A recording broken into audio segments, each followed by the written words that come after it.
Hello friends and family. Niko na mke wangu Patricia Peter and so can you please tuelezee wewe unajua nini kuhusu uvumilivu? Uvumilivu. Yeah.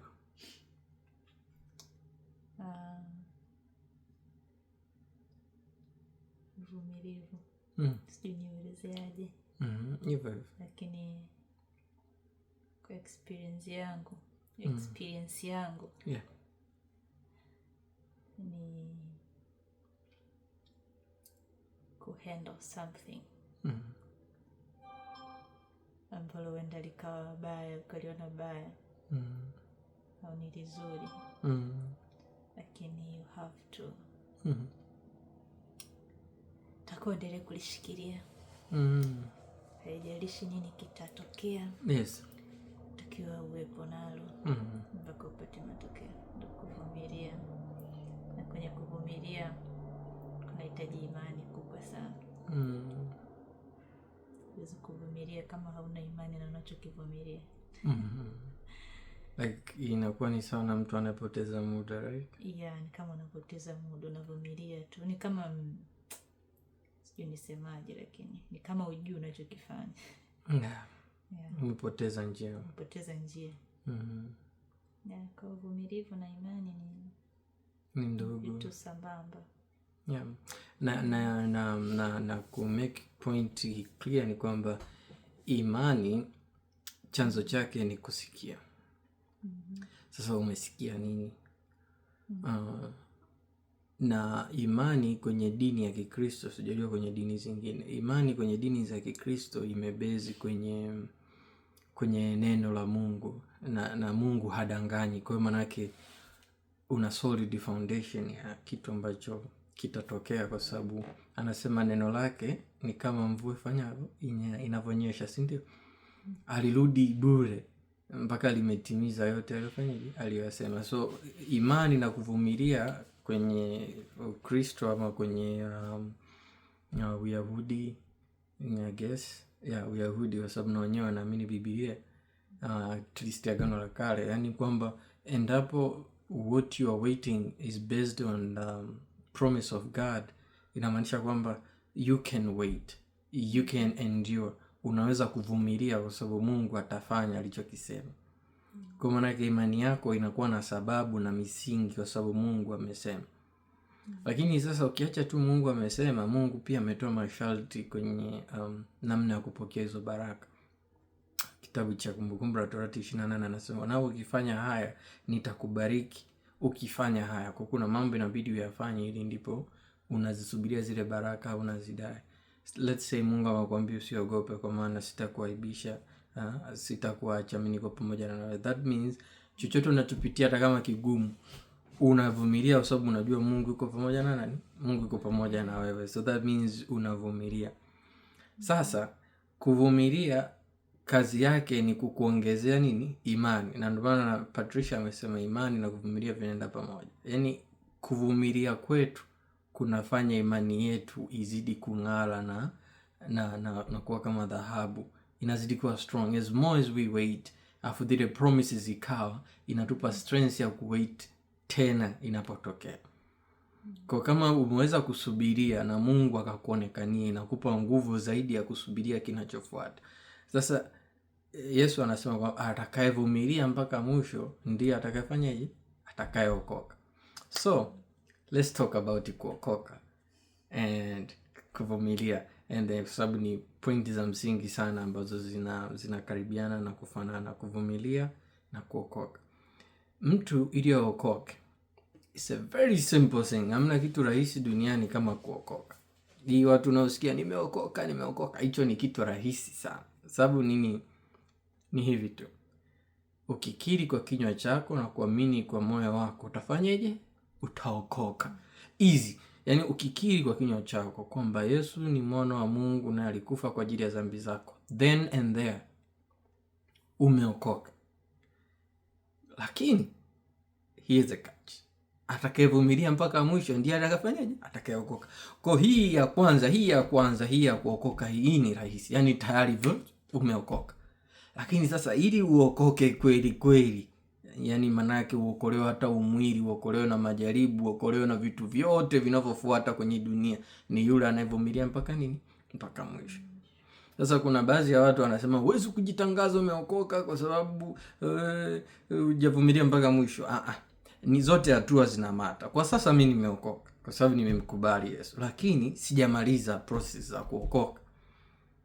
Ili nivumilie mpaka mwisho ndipo nitakapookoka. Sasa hii ndio inayohusisha kazi, inayohusisha imani, na ndio maana lazima ukuze imani yako.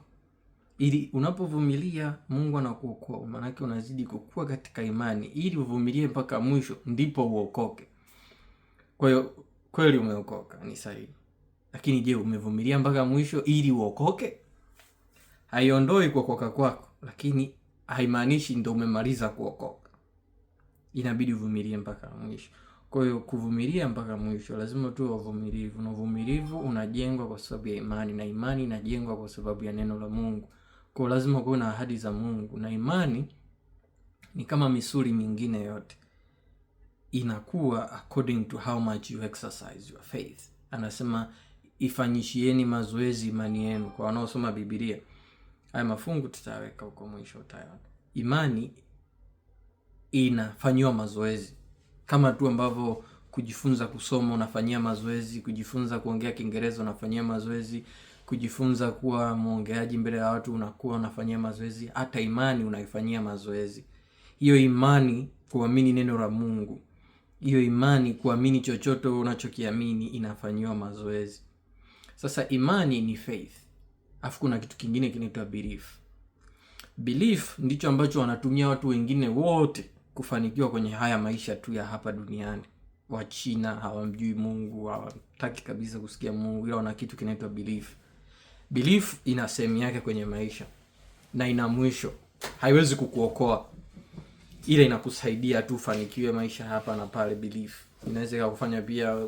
Belief ndio ambayo inafanya mgonjwa akienda kwa daktari anapona.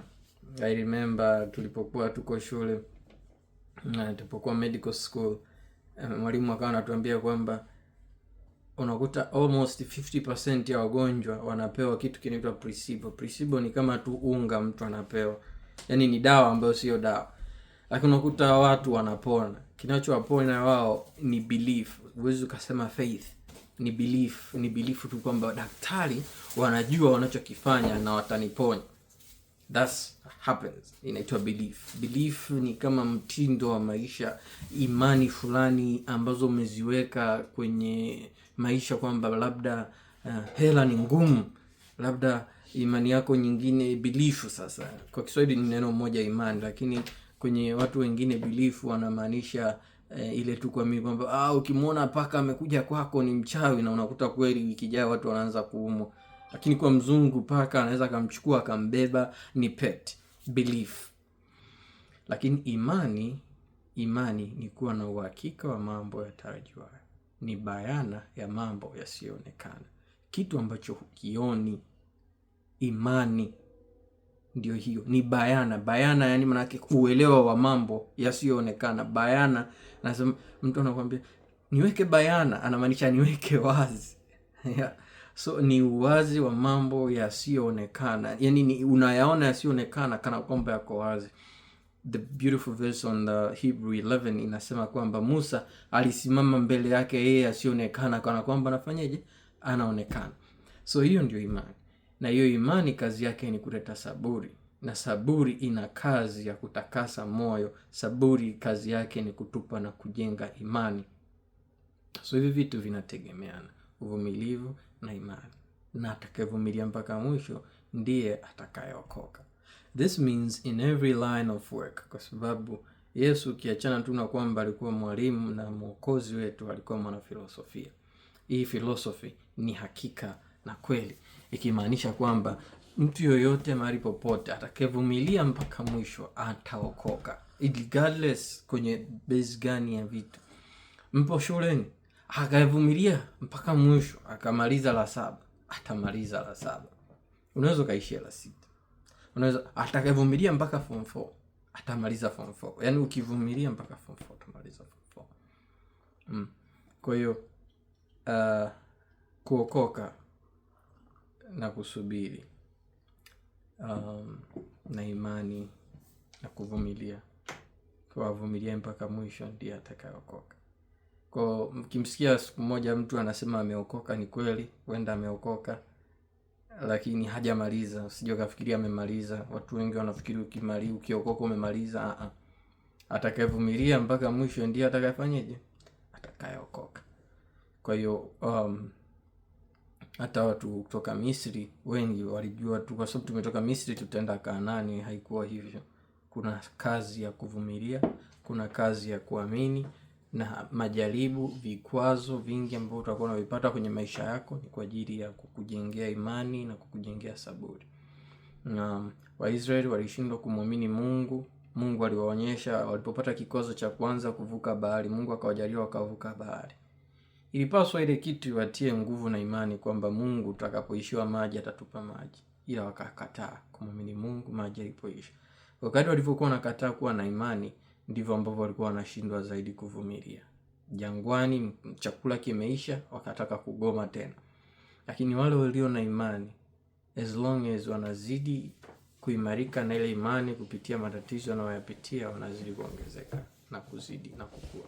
So imani, majaribu ni kwa ajili ya kukutia nguvu, kukuongezea imani ili uvumilie mpaka mwisho na uokoke. Cheers.